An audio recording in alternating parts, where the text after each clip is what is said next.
Magandang araw po sa inyong lahat. Sa araw po na ito ay isa na namang kwento ng pakikipagsapalaran at kababalaghan ang aking ihatid sa inyo. Ito ay kwento ng mag-amang Goryo at Kaloy. Pagtatanim ng bawang at sibuyas ang kanilang pinagkakakitaan at sila na rin ang nagbebenta. Inilalako nila ito sa ibang baryo. Subalit bukod sa pagtitinda ay may iba pang misyon si Goryo, dahil ang baryong pinupunta nila ng kanyang anak ay yung nangangailangan ng kanyang tulong, lalo na yung pinamumugaran ng mga kampon ng dilim, mga lugar na ginagawang pugad ng mga nagpaparaming aswang, katulad na lamang ng baryo Pulang Lupa, kung saan ay naging malaking hamon kay Goryo kung paano tutulungan ang baryo upang hindi ito tuluyang pamugaran ng mga kampon ng kadiliman. Subalit ano nga ba ang iba pang kakayahan ni Goryo para magtagumpay laban sa kampon ng kadiliman? Sapat ba ang kanyang kakayahan para ibalik ang kapayapaan sa lugar na nadiskubre niyang nasa ilalim ng mga aswang? Alamin po natin yan sa kabuuan ng ating tampok na kwento sa araw na ito. Ngunit bago po ang lahat, mga idol, huwag po nating kalimutang mag-subscribe, mag-like at i-hit ang notification bell sa aking mga YouTube channel na The Voice Addict at Apong Isaac, para sa mas marami pang makapigil hininga na kwentong aswang at katatakutan mula sa mundo ng kababalaghan. Umpisahan na po natin ang kwento. Ako si Goryo, biyudo at may isang anak. Si Kaloy, 12 anyos na siya. Maliit pa si Kaloy nang mamatay ang asawa ko dahil sa pagkakasakit. Kaya mag-isa na lang akong nagpapalaki ng aking anak. Pinili kong wag nang mag-asawa dahil wala na akong mahahanap pang katulad ng pumanaw kong kabiyak.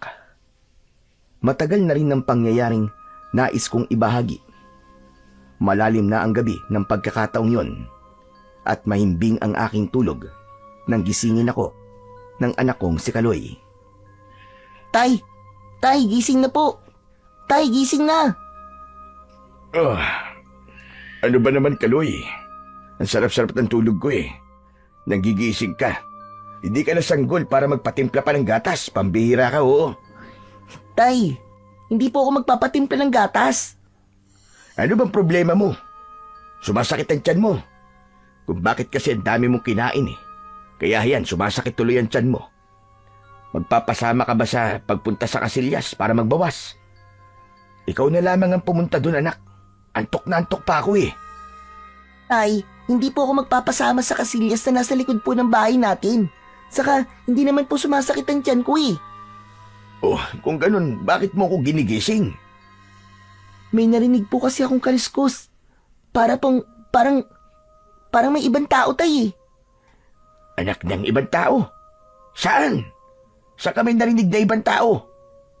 Doon po sa Kamalig na pinaglagyan po natin ng mga inani nating sibuyas at bawang. Dahil sa sinabing yon ng anak ko, ay biglang nawala ang nararamdaman kong antok. Kaya agad akong tumayo at agad na hinagilap ang nakasabit na itak na nasa dingding ng bahay. Mga lokong yun ah. Mukhang susubain pa ang ani natin. Kaya ako nga po kay ginising eh. Kasi baka bukas pagtingin natin, wala na yung mga sibuyas at bawang. Sayang ang lahat ng yun, tay. Hindi pwede sa akin yun. Tatagpasin ko talaga ang mga ulo nila, kahit sino pa sila. Nagmamadali kaming lumabas ng bahay at nagtungo sa Kamalig na siyang pinaglalagyan namin ng inani naming sibuyas at bawang. Bagong ani yun sa maliit na lupang minana ko pa sa aking mga ninuno. Dahil ilang metro din ang layo ng Kamalig mula sa mismong bahay namin, Kaya lumakad pa kami ni Kaloy patungo roon. Maliwanag ang daan patungo sa Kamalig dahil sa liwanag ng buwan. Dala rin ni Kaloy ang flashlight para makapagbigay ng karagdagan liwanag. Tay, andito na po tayo sa harap ng Kamalig. May gumagalaw po sa loob. Nagkakaingay din ang mga sisiw na naroon, anak. Mukhang hindi alam na magdanakaw na narito na tayo. Humanda talaga siya. Inalis ko sa kaluban ng itak at buong higpit ko itong hinawakan. Naisip ko, putol ang bahagi ng katawan ng taong matataga ko dahil hindi siya sasantuhin ng matalas kong itak. Dahan-dahan akong lumapit sa nakasarang Kamalig habang ang anak kong si Kaloy naman ay nasa aking likuran. Maingat kong binuksan ang sarahan ng Kamalig, subalit wala akong nakitang tao roon, kundi isang hayop na nagpatayo ng aking balahibo. Anak ng sawa! Isang sawang narito sa Kamalig! Naku po! Ang laki po, Itay!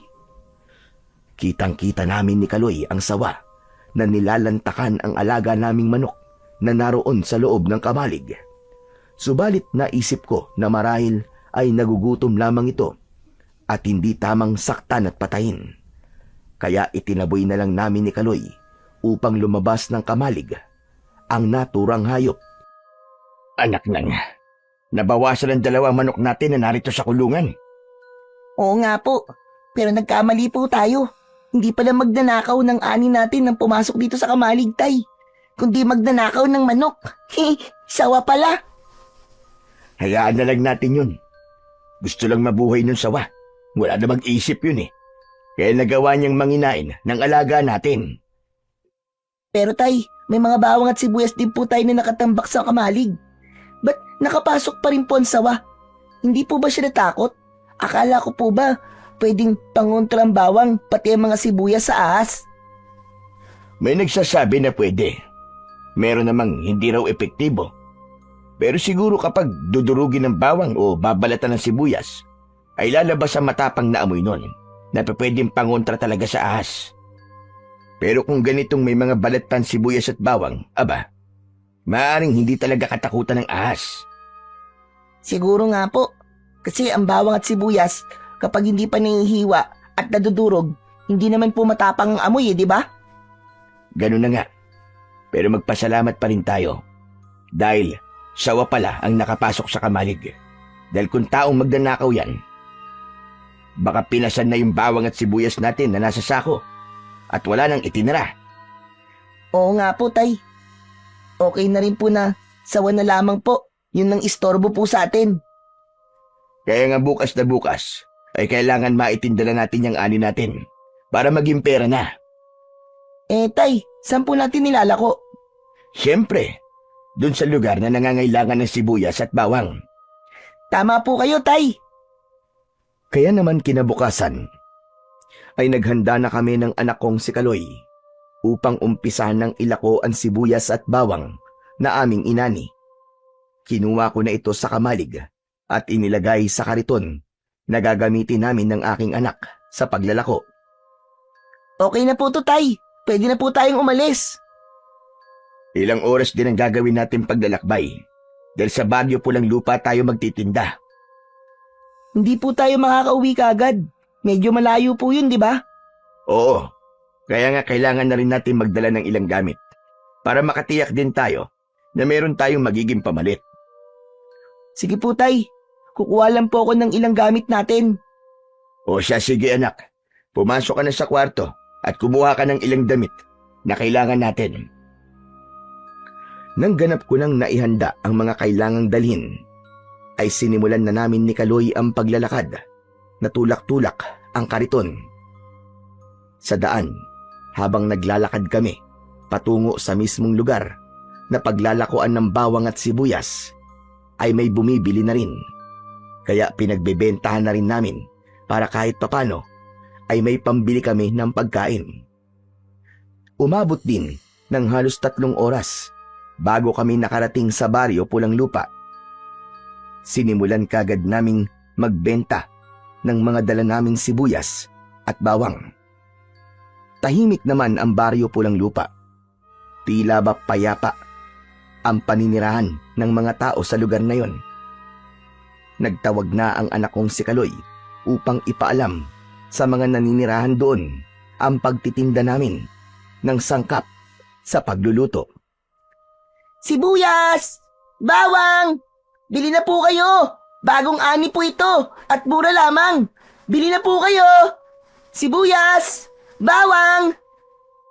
Patuloy sa kanyang pagtatawag ang anak ko habang tulak-tulak namin ang aming kariton. May mga lumalabas ng bahay at napapasilip sa amin. Yan anak, narinig na nila ang pagsigaw mo. Oo nga po, tay. Kaya lamang, hanggang tingin lang sila eh. Parang ayaw po nilang bumili. Baka naman meron pa silang stock. Ituloy lamang po natin ang pagtitinda, tay. Tsak, may iba po dyan bibili. Tama ka anak, basta kailangan nating maikot itong buong baryo Pulang Lupa para maipaalam natin na may itinitinda tayong sibuyas at bawang. Panigurado naman, may bibili't bibili nito. Nagpatuloy kami sa paglalako kahit wala pang lumalapit sa amin para bumili. Hanggang may lalaki akong napansin na kanina pang nakatingin. Naisip ko na baka interesado siya sa aming itinitinda. Doon tayo anak, kanina pa tayo tinitignan ng lalaking yun eh. Napansin ko nga rin po, tay eh. Lumapit tayo sa kanya para makita niya ang tinda natin. Sana po, tay, bumili siya. Wala pa kasing bumibili sa atin. Mula lang dumating tayo dito sa baryong to. Wala pang buena mano. Manong, bibili ho ba kayo? Ano ba yung tinda nyo? Sinigaw ko na po kanina, manong. Bawang at sibuyas po. Abay, pasensya na. Hindi ko gaanong narinig. Ganun po ba? Ito po, tignan nyo na lang po. Pumili na lang po kayo. Ilang kilo po ba ng sibuyas at bawang ang bibili nyo? Bakit? Sinabi ko ba na bibili ako? Pero, manong, Wala akong sinabi bibili ako. Kayo lumapit sa akin dito para ialok yung tinda nyo. Nako, pasensya na ho. Sige ho, tutuloy na po kami. ay nako. Akala ko pa naman bibili na. Fake news lang pala. Itinulak na namin ni Kaloy ang kariton papalayo sa lalaking aming nilapitan. Subalit ilang metro na kaming nakakalayo nang tawagin kami bigla ng lalaki. Teka, sandali lang! Uy, nagbago yata ang isip ni Manong, tay. Oo nga. Teka lang, lapitan natin uli. Bibili ka na ba, amang? Hindi pa rin. May gusto lang ako sabihin. Kaya ako kayo tinawag. Abe, tungkol naman ho saan? Sa itinitinda nyo. Bakit to? Ano bang problema sa tinitinda namin? Mabuti pa. Sa ibang lugar na lang kayo magtinda niyan. Ho? Teka, bakit po, Manong? May problema ho ba sa pagtitinda namin ng sibuyas at bawang dito sa baryo ninyo? Hindi namin niya kailangan dito. Ho? Imposible naman po yun. Ginagamit po ang sibuyas at bawang sa pagluluto. Pampalasa po ito ng pagkain. Tapos sasabihin mo na hindi nyo ito kailangan. Bakit ba mas marunong ka pa sa amin? Hindi po magiging masarap ang luto nyo, Manong, kapag hindi nyo po inaluan ng sibuyas at bawang. Saray na kami. Kaya kung gusto nyong maipaubos sa mga tinda nyo, mas mabuting sa ibang lugar na lang kayo pumunta. Pero hindi mo kami maaaring pagbawalan sa pagtitinda namin. Sa katiyak, may ibang tao na taga rito na gumagamit pa rin ng sibuyas at bawang sa pagluluto. Nagsasayang lang kayo ng oras. Magpapagod lang kayo. Okay lang po, itutuloy pa rin po namin ni tatay ang pagtitinda. Matitigas talaga ang ulo nyo, ano? Pero sir, hindi nyo kami maaaring pagbawalan. Walang masama sa pagtitindang ginagawa namin ng anak ko. Hindi naman ito labag sa batas at lalong hindi bawal magtinda nito. Masama ang tingin sa akin ng lalaking nagbabawal sa amin. Sa halip na makipagtalo pa ako sa kanya, ay iniwanan na lang namin ang lalaki at nagpatuloy na kami sa pag-iikot sa baryo habang tulak-tulak pa rin ang aming kariton. Hindi ko maintindihan kung bakit kami pinagbabawalan ng lalaking yon. Hanggang sa may babaeng lumapit sa amin na tila interesado sa aming inilalako. Manang, bili na ho kayo. Bagong ani po yan. Oo nga po, may dagdag po kapag bumili po kayo ng sibuyas at bawang. Talaga ba? May dagdag? Oo naman po, basta bibili po kayo. Oo naman. Kaya nga ako lumapit sa inyo. Dahil bibili ako dyan. Matagal na rin akong nag-aabang na mga nagtitinda rito. Kaya lamang madalas puro gulay ang kanilang inilalako. Wala man lang sibuyas at bawang. Kung ganun po, timing na timing po pala ang pagpunta namin dito. Dahil yun lang po ang dala namin. Sige ho, pumili na ho kayo at kikiluhin natin. Mapapasarap ko na uli ang mga luto ko. Hanggang sa pumili na nga ang matandang babae ng malalaking sibuyas at bawang na kanyang bibilhin. Tig-1 kilo ang kanyang binili. Dinagdagan ko yun gaya ng aming ipinangako na may dagdag ang kanyang bibilhin. Teka. Parang ganyan ko lang kayo nakita dito sa lugar namin. Kasi po, hindi talaga kami taga rito. Galing po kami sa ibang baryo. Kaya naman pala. Siya nga pala. Ako nga pala si Epang. Ako naman po si Kaloy. At ito pong tatay ko ay Goryo po ang pangalan. May itatanong lang po sana ako sa inyo, Aling Epang. Ano ba yon, Goryo? Nagtataka lang po kasi ako dahil sa sinabi sa amin nung lalaking nakita namin kanina. Si Paking ba ang tinutukoy mo? Paking po ba ang pangalan niya? Oo. Parang siya yung napansin kong kausap nyo kanina. Masungit po siya, Aling Epang eh. Ganun talaga yon. Isa siyang konsihal dito sa baryo. Konsihal? Tapos ang sungit-sungit niya. Nagtataka lang po kasi ako, Aling Epang. Pinagbabawalan niya po kaming magtinda dito sa baryo niyo. Sabi niya, hindi raw kailangan dito ang bawang at sibuyas. Pinaalis pa nga po niya kami. Akala mo, sa kanya tong baryo niyo. Tama po ba ang sinabi niya? Hindi daw gumagamit ng bawang at sibuyas sa pagluluto ang mga taga rito. Marami ang hindi gumagamit dito ng ganyan, Goryo. Ayaw nila? Hindi ko rin gaano maintindihan. Ang totoo kasi, bago lang din ako dito sa baryo ito. Kaya naman hindi ko pa rin ganun kakilala ang mga taga rito. Ganun po ba? Kaya pala, kayo lang ang nakapansin sa tinda namin. Saka masyadong umiiwas sa tao mga taga rito. Madalas ay nasa bahay lang sila. Kaya nga minsan, wala akong makausap ni isa. Paano po kayo napunta dito? Dito kasi dati naninirahan ng panganay kong kapatid. Kaya lang ay namatay na siya at naiwan ang kanyang bahay at lupa. Dahil wala nang titira, kaya ako na lang.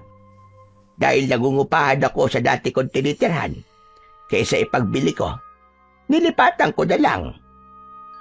Kung sa bagay, tama po yun. Praktikal. Dahil sayang itong bayat lupa. Kaya nga lang, medyo nahihiwagaan ako sa mga nakatira dito. Baka ho, talagang ganun lang sila. Sanay sila na hindi nangangapit bahay. Siguro. Kaya lang nakakapanibagon talaga. Tinapos ko na ang pakikipag-usap ko kay Aling Epang ng mga sandaling yon. Bakiwari ko kasi, kung hindi ako titigil, ay hindi rin siya titigil sa pagkikwento sa akin. Dahil ayon nga sa kanya, ay halos wala siyang nakakausap sa lugar na yon.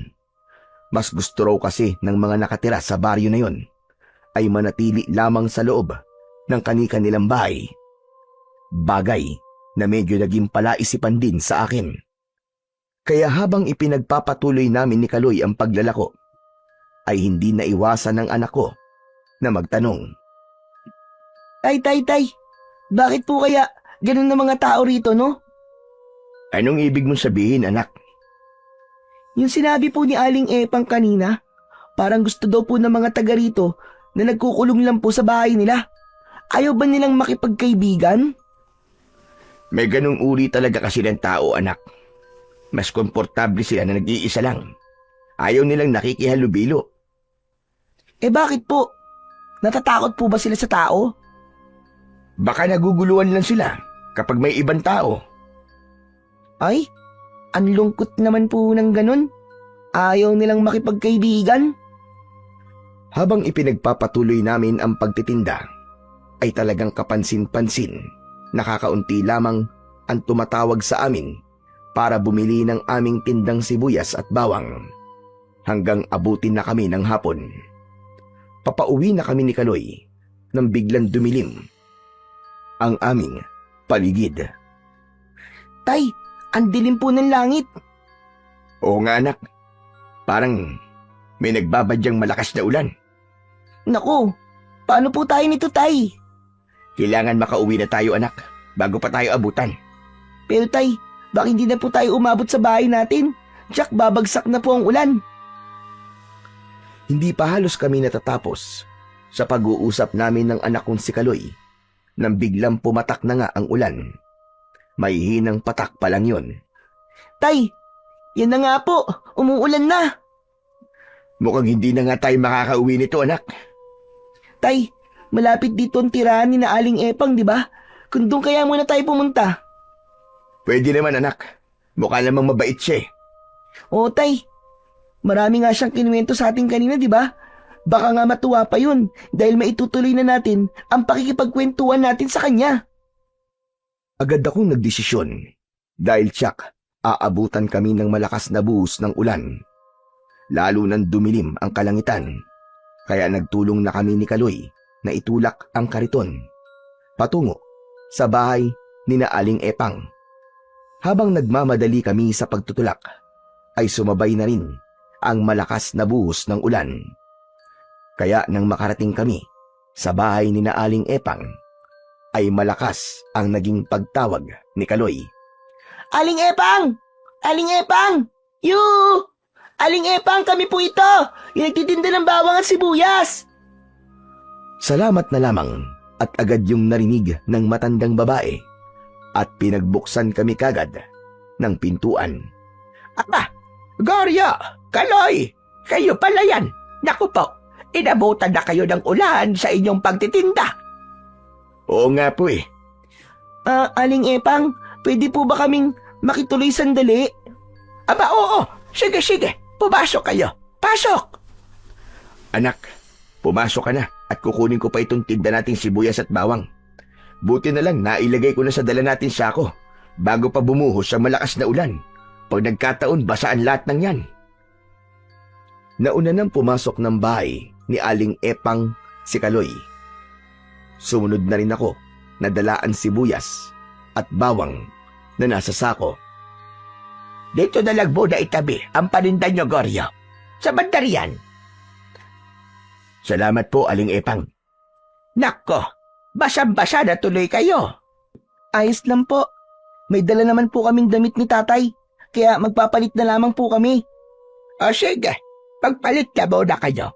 At mahirap kung matutuyo sa katawan nyo ang damit nyo na nabasa ng ulan. Itinuro sa amin ni Aling Epang ang kanilang kubeta. Pumasok kami roon ng anak ko upang makapagpalit ng damit. Nang makapagpalit kami ng damit, ay nakapaghanda na ng mainit na kape si Aling Epang. Mabuti pa'y magkape na muna kayong mag-aba para mainitan ang sikmura ninyo. Naku, nag-abala pa ho kayo. Maraming salamat po, Aling Epang. Ayos to, tay. Mainit na kape. Tamang-tama. May natira pa po tayong tinapay na putok sa bag. May pagkain tayo, tatay. Kinuha ni Kaloy ang natirang tinapay sa bag na dala namin. Ilang piraso din yon. Inalok namin si Aling Epang pero tumanggi siya. Para na lang daw sa amin ni Kaloy ang tinapay. Sige na. Kayo na lamang ang kumain yan dahil busog pa naman ako. Pasensya na ho kayo sa ginawa namin pang-aabala sa inyo, Aling Epang. Oo nga po, Aling Epang. Kasi po, wala na po kaming maisip na pwede namin puntahan eh. ito lang pong bahay nyo. Doon sana kami pupunta sa barangay, kaya lang po malayo. Nako, okay lang naman na dito kayo pumunta. Saka nag-iisa lang naman ako rito sa aking bahay. Ganun ho ba? Nag-iisa kayo sa buhay? Ilang taon na rin, mula nang pumanaw ang asawa ko. Dahil pinatay siya. Kawawa naman po pala siya. Inuhong pumatay sa kanya, Aling Epang? Pinatay ng aswang na bangkilan. Naku po, totoo po ba yun? Aswang po ang pumatay sa kanya? Oo, Kaloy. Isang babaeng aswang na kung tawagin ay aswang bangkilan. Nagkunwari na isang babaeng naliligaw. Pero nang tulungan ni Romeo, ay bigla siyang inatake. Pumulupot sa katawan niya ang mahaba at gumagala na buhok ng aswang bangkilan. Pero Aling Epang, paano niyo po nalaman na aswang bangkilan ang pumatay sa asawa niyo? May nakakita sa kanya. Yun nga lang, hindi nagawan tulungan si Romeo dahil natakot din. Kaya nagtago na lamang. Ano nangyari po sa aswang na pumatay po sa asawa niyo? Bigla na lamang nawala. Kaya nga, hindi na rin nabigyan ng katarungan ng sinapit ng asawa ko sa kamay ng bangkilan na yon. Kaya nga, kapag nakakita talaga ako ng aswang bangkilan, kahit na ano pang mangyari, haharapin ko siya. Ipaghihiganti ko ang namatay kong asawa. Matindi ang galit niyo sa kanya. Oo, dahil sa ginawa niya sa asawa ko.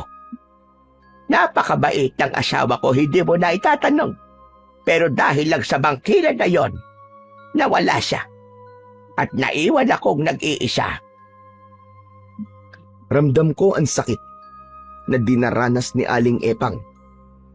Hindi pa rin nawawala sa kanya ang paghihirap ng kalooban. Kasabay yun ng malakas na pagbuhos ng ulan. Wari lumuluha pa rin ang puso ni Aling Epang habang ikinikwento ang masakit na naging kapalaran ng kanyang asawa. Grabe naman, ang sama-sama ng aswang bangkilan na yun. Walang awa. Kapag naaalala ko ang pagyayaring yon, naghihirap pa rin na gusto ang loob ko. Kaya pasensya na po kayo kung naungkat ko pa po ang tungkol doon. Wala yon, Goryo. Pilit ko na rin tinanggap ang nangyaring yon. Kaya lamang may pagkakataon pa rin na nasasaktan pa rin ako. Yun nga'y dahil mahal niyo ang inyong asawa, Aling Epang. Tama ka, Goryo. Dahil naging mabuti siyang asawa sa akin. Ang totoo ay pinagdaanan ko rin po ang ganyan, Aling Epang. Nawalan din ho ako ng asawa. Ang pagkakaiba nga lang natin, Aling Epang, ay namatay sa sakit ang asawa ko. Kaya mas madali sa akin tanggapin ang pagkawala niya. Pero naroroon pa rin ang kirot kahit na papano. Nagpatuloy ang pagkikwentuhan namin ni Aling Epang. Hindi namin namalayan na lumalalim na ang gabi. Ang ulan ay unti-unti na ring tumitila. Nakaidlip na sa pagkakaupo sa kawayang upuan si Kaloy. Nakatulog na pala ang anak ko. Hayaan mo na, wag mo nang gisingin. Ayusin mo na lang siya para makahiga ng maayos. Pero kailangan na po naming umuwi. Ano ka ba? Gabing-gabi na oh. Mahihirapan lamang kayo. Saka malayo pa ang bahay nyo, hindi ba? Ang pakiusap po namin sa inyo ay magpapatila lang po kami ng ulan. Pero gabi na nga, Goryo. Kaya dito na kayo magpalipas ng gabi. Bukas na lang kayo umuwi ng umaga. Naku, Aling Epang nakakahiya na ho sa inyo. Wala yon. Ano ka ba? Maliit na bagay lang naman itong pagpapatuloy ko sa inyo. Naku, Aling Epang, maraming salamat po sa inyo at pasensya na rin po. Sinabi ko nga at maliit na bagay lang ito. Sandali lang at kukuha lang ako ng mailalatag para pwede ka na ring mahiga at makapagpahinga. Kumuha ng banig.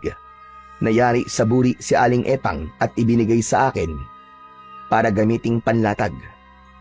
Sinamahan na rin niya ng 2 unan. Inilagay ko ang isang unan sa natutulog kong anak. Ang isa naman ay para sa akin. O sige na, magpahinga ka na rin, Goryo. At ako'y magpapahinga na rin. Tumalikod na si Aling Epang at umakyat na siya sa itaas ng bahay upang matulog sa kanyang kwarto. Naiwan kami ng anak ko sa ibaba dahil doon kami matutulog. Binawasan na rin ni Aling Epang ang nakasinding gasera. Pinatay niya na ang iba pa bago pa siya pumasok ng kanyang kwarto. Nakaramdam na rin ako ng antok. Kaya naman, inilapat ko na ang aking likod sa inilatag kong banig. Ipinikit ko na ang aking mga mata. Saglit pa, ay tuluyan na akong nakaramdam ng antok. Pakiwari ko'y natutulog na rin si Aling Epang, kaya kailangan ko na rin magpahinga dahil maaga pa kaming gigising ni Kaloy upang umuwi kinabukasan. Marahil may ilang minuto na akong nakakatulog nang maalimpungatan ako dahil may naramdaman akong ingay mula sa labas ng bahay. Pagaspas yun ng hayop na may malalaking pakpak. Mula sa aking pagkakahiga ay bumangon ako at naupo. Hindi agad ako tumayo, kundi pinakiramdaman ko muna ang narinig kong ingay. Naulit ang ingay na aking narinig. Tama ang kutob ko. Pagaspas nga ng malaking pakpak. Tumayo ako at patuloy na nakiramdam. Sumilip ako sa maliit na siwang ng bintana na hindi gaanong nakalapat sa pagkakasara. Pilit kong tinitignan kung ano nga bang lumilipad na hayop ang nasa labas ng bahay. Malakas man ang naging ulan ng gabing yon. Hindi naman naging maramot ang liwanag ng buwan. Kaya natatanglawan ang labas ng bahay. Kitang-kita ko ang 2 hayop na lumilipad. Nagpapaikot-ikot ito na tila ba may hinahanap o inaabangan. Patuloy ko yung pinagmasdan hanggang ang tanong ko sa isipan ko ay nagkaroon ng kasagutan. Hindi ko na napansin na kanina pa pala gising ang anak kong si Kaloy. Tay, bakit po kayo nandyan? Gising ka na pala, anak. Opo, nagising po ako kasi para po may narinig akong ingay eh. Kayo rin po ba, Tay? Kaya kayo nagising eh dahil sa ingay? Ang totoo niyan, anak, halos di pa ako nakakatulog. Patulog pa lang ako nang makarinig ako ng ingay. Eh ano po ba yun? Yun po ba yung sinisilip nyo sa may bintana? Oo, inaalam ko nang kung anong klaseng hayop. Baka po malaking ibon, Tay, kasi po parang lumilipad siya eh. Narinig ko kasi ang pagaspas ng kanilang pakpak. Posibleng malaking ibon nga yun, anak. Pero ano po kayang klaseng ibon yun? Tapos sa ganitong oras, nagpapakita at lumalabas? Ibon pang gabi siguro. Yun ang tangi kong nasabi sa anak kong si Kaloy. Subalit sa isipan ko ay buo na at sigurado ko kung anong nilalang ang nakita kong lumilipad na yon. Isa yung uri ng aswang, maaaring manananggal o kaya ay tiktik. Patuloy kaming nakiramdam, subalit tila nawala na. Uy, umalis na po yata, Tay. Wala na po akong naririnig na ingay. Siguro nga ay umalis na, anak. Baka naligaw lang po at napadpad po dito sa may bahay ni Aling Epang. Tama ka, pwedeng gano'n na nga. O siya, sige na. Mabuti pa, matulog ka na lang uli, anak. Matulog na rin po kayo, Tay, ah. Huwag mo akong alalahanin. Ikaw ang matulog para lumaki ka pa. Hindi talaga ako dalawin ng antok pagkatapos ng mga pangyayaring yon na may naramdaman kami ni Kaloy. Maaaring hindi lang 1 o 2 ang aswang na yon. Posibleng higit pa. Napaisip tuloy ako kung alam kaya ni Aling Epang ang tungkol sa mga nilalang na yon. Bakit wala man lang siyang nabanggit sa akin kanina? Bukas paggising niya, aalamin ko ang tungkol sa bagay na yon. Nagising ako kinabukasan sa amoy ng ginisang bawang. Iba ang dating sa akin ng amoy na yon. Bigla akong nagutom at natakam Masarap ang ginisang bawang sa sinangag. Napatingin ako sa anak ko. Tulog na tulog pa si Kaloy. Bumangon na ako at nakita ko si Aling Epang na nagluluto na sa kusina. Lumapit ako sa kanya. Gising ka na pala, Goryo. Ang aga niyo naman pong gumising, Aling Epang. Abay, sanay na ako. Kapag maaga kasing gumising, mas marami akong pwedeng gawin. Kung sa bagay tama ho kayo. Nagising po ko dahil sa niluluto po niyo eh. Amoy na amoy ko po yung ginisang bawang. Ang bango. Abay, nakakagutom mo. Kaya nga, ngayon lang uli mahahaluan ng bawang ang niluluto kong sinangag. Sabi ko nga sa'yo, mula nang tumira ko dito ay hindi na ako nakakagamit ng bawang at sibuyas sa mga niluluto ko. Dahil nga wala akong mabili sa lugar na ito. Kaya nga maigi na lamang at naligaw kayo dito sa baryo Pulanlupa. Kaya nakabili ako ng bawang. Magkakalasa na ang niluluto ko. Aba, malapit na maluto tong sinangag. Pwede na tayo kumain. Aling Epang, meron po sana akong gustong itanong sa inyo. Ano yon, Goryo? Meron po ba kayong naramdaman kagabi? Aba, bakit? Ano bang nangyari? May narinig po kasi kaming ingay ng anak ko eh. Ay nako, pasensya ka na, Goryo. Malalim kasi ako matulog, kaya wala man lang akong naramdaman na kahit na ano. Tuloy-tuloy ang tulog ko. Nang magising ako ay umaga na, kaya heto, nagluto na ako. Ay, ganun ho ba? Bakit? Ano bang naramdaman nyo kagabi ng anak mo? Mangyaring may narinig ho kasi kami sa labas. May kung anong lumilipad po eh. Ang totoo, minsan nakakarinig ako ng ganyang mga kung anong lumilipad sa labas. Pero naisip ko na baka ibon lang yon. Sabi nga ng mga taga rito, ay may malaking ibon na minsan ay nagagawi dito sa baryo Pulanlupa. Ano raw po bang malaking ibong yon? Abay, hindi ko alam. Saka hindi naman ako interesadong malaman. Sabi naman nila, wag ko na lang daw pansinin. Kasi napapadaan lang naman daw yon. Siya namang ginagawa ko. Kaya, pag may naririnig ako, abay, binabaliwala ko na lang. Hindi ko na pinapansin. Ganun ho ba? Oh, heto, luto na ang sinangag. Di ba ang sarap ng amoy dahil sa hinalo kong ginisang bawang? Oo nga po, nakakagutom talaga. Buti pa'y gisingin mo na si Kaloy para makakain muna bago man lang kayo bumalik sa inyo. Sige ho, para sabay-sabay na po tayong kumain. Heto, nagprito na rin ako ng itlog at tuyo. Mainam na kapares sa sinangag. Ginising ko na muna ang anak kong si Kaloy para sabay-sabay na kaming kumain. Kailangan na rin naming maghanda para umuwi. Baka nakakaabala na rin kami kay Aling Epang. Hindi naman ako nahirapang gisingin si Kaloy. Napangiti pa nga siya nang sabihin kong kakain kami dahil nagluto ng masarap na almusal si Aling Epang. Lalong lumaki ang pagkakangiti ng anak ko nang makita ang nakahanda sa mesa. Ayan, ipinagluto pa tayo ng masarap na almusal ni Aling Epang, anak. Naku, salamat po, Aling Epang. Ang bait-bait niyo po talaga. Nako, ikaw talaga bata ka. Masyado ka bolero. Maliit na bagay lang naman yung ginawa ko na paghahanda ng almusal. Mga bisita ko kayo, natural, na kayo ay aking asikasuhin. Alam niyo ho kasi, Aling Epang, paborito po ni Kaloy ang sinangag. Opo, Aling Epang, lalo na po kapag maraming tustang bawang. Abay, tamang-tama pala, dahil sadyang dinamihan ko ang bawang na inihalo ko dyan. Kasalukuyan kaming kumakain nang may maulinagan kaming tila nagkakaingay at nag-uusap sa labas ng bahay. Aling Epang, parang may mga bisita po yata kayo. Oo nga po, parang may mga tao po sa labas. Wala naman ako inaasahang bisita ngayon. Isa pa, sa ganitong kaaga. Tumayo si Aling Epang at itinigil muna ang pagkain. Sige, ituloy niyo muna ang pagkain niyo at titignan ko labang kung sino yung mga yon. Sandali lang ako.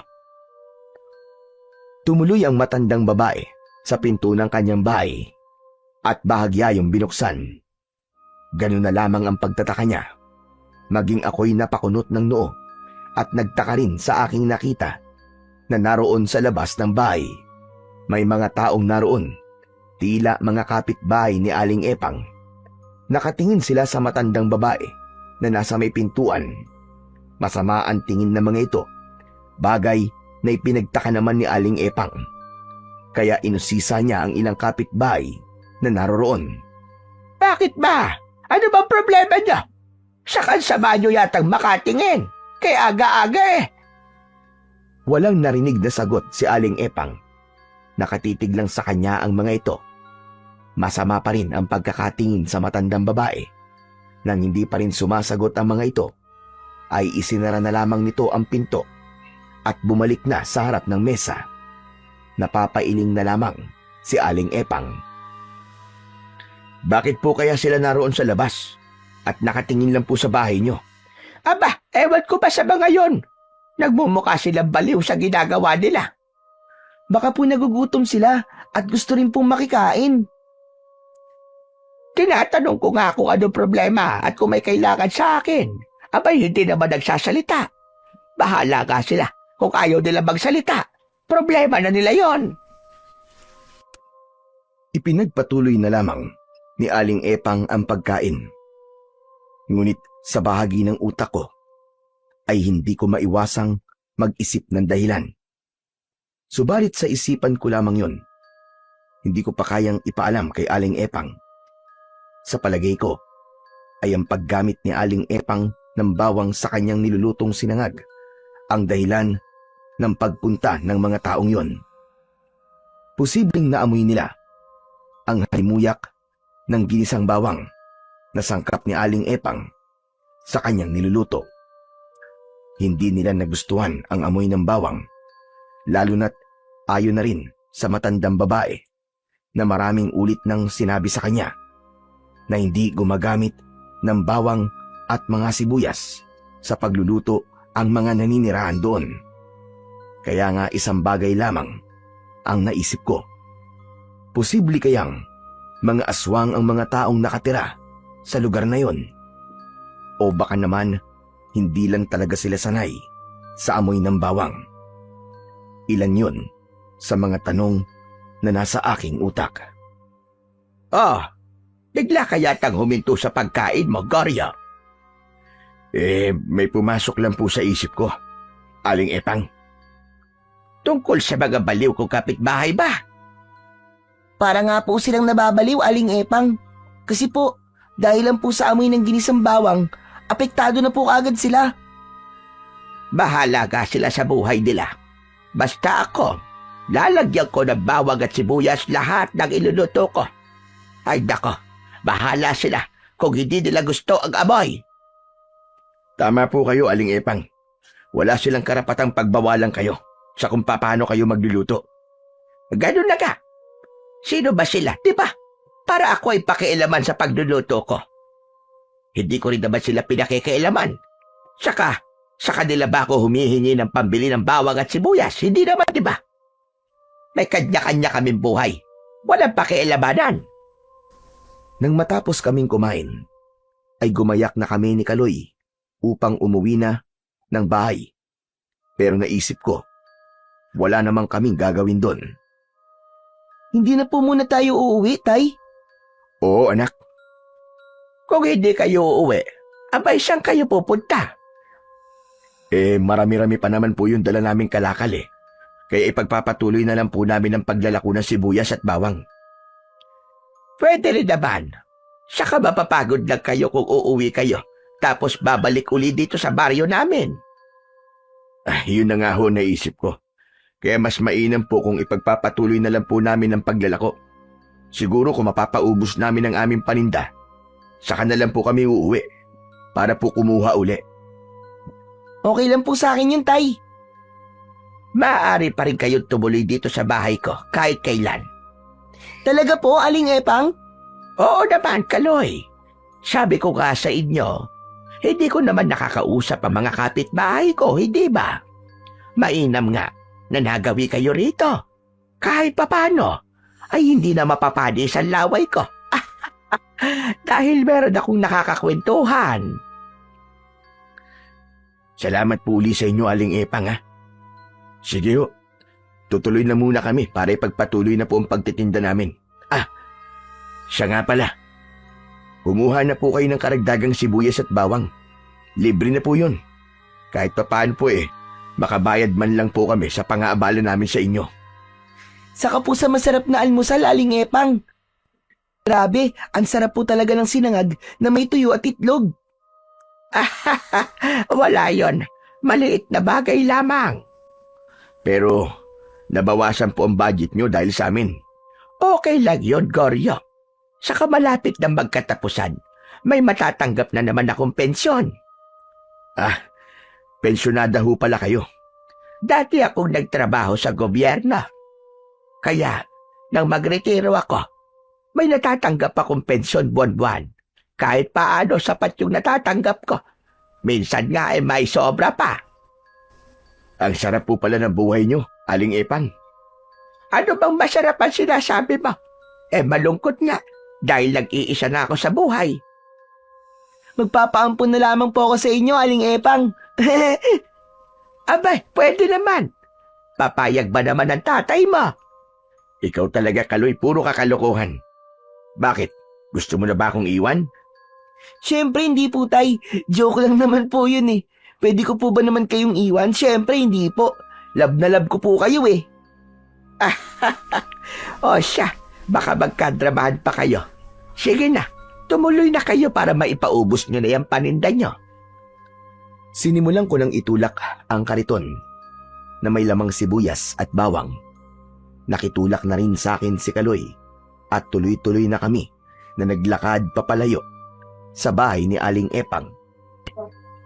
Laking pasasalamat ko talaga sa kanya dahil may natulugan kami ng lumipas na gabi, kundi magdamag kaming naglakad papauwi habang basa ng ulan. Lilibutin namin muli ang buong baryo Pulang Lupa habang iniikot namin ang lugar para magtinda ng dala naming produkto ay muling nakita namin ang lalaking unang nakialam kahapon sa ginawa naming pagtitinda. Nandito na naman kayo. Ayaw niyo talaga maniwala sa akin, ano? Boss Amo, ano po bang problema niyo sa amin? Sinabihan ko na kayo kahapon. Sabi ko, hindi kayo maaaring magtinda dito. Saka walang bibili sa inyo. Mali po kayo, Manong. Dahil meron pong bumili sa amin. Marami nga po siyang binili. Si Aling Epang po. Ano? Ang matandang babaeng bagong salta dito? Ang bait nga po niya eh. Hindi katulad nyo. Masungit. Magdahan-dahan ka sa sinasabi mo, bata. Ba kung ano magawa ko sa'yo, patulang kita. Ikaw ang magdahan-dahan. Huwag mong tinatakot ang anak ko. Pinagsasabihan mo dapat ang anak mo. Nagiging bastos. Totoo naman na masungit ka. Dahil pinakikialaman mo kami sa ginagawa namin pagtitinda. Wala naman kaming masamang ginagawa sa'yo. Patuloy kaming nagtatalo ng lalaki nang may lumapit sa aming isa ring lalaki na may edad na. Siguro, nasa mahigit 65 na ang edad nito. Sandali. Ano ba nangyayari dito, Paking? Parang may pinagtatalunan yata kayo. Kapitan, ang mag-amang ito nandito na naman. Teka, sila ba yung sinabi mo sa akin kahapon? Oo, sila nga ho yun. Hayan, tingnan nyo. May dala na naman sibuyas at bawang na inilalako dito sa lugar natin. Kayo ho ba ang kapitan dito? Oo, ako si Kapitan Samuel. At itong kausap nyo ay si Paking. Isa siyang pagunahing konsyal dito sa aming baryo. Kapitan, kaya lang naman kami nagtatalo dahil sa ginagawa niyang pagbabawal na makapagtinda kami rito. Kasi nga, sayang lang ang oras nyo. Wala namang bibili sa inyo rito eh. Hindi kilala rito ang sibuyas at bawang. Hindi gumagamit ng ganyan ang mga taga rito. Kapitan, may sinabi sila na may bumili sa kanila. Isa na nga ron, si Aling Epang. Tama nga pala.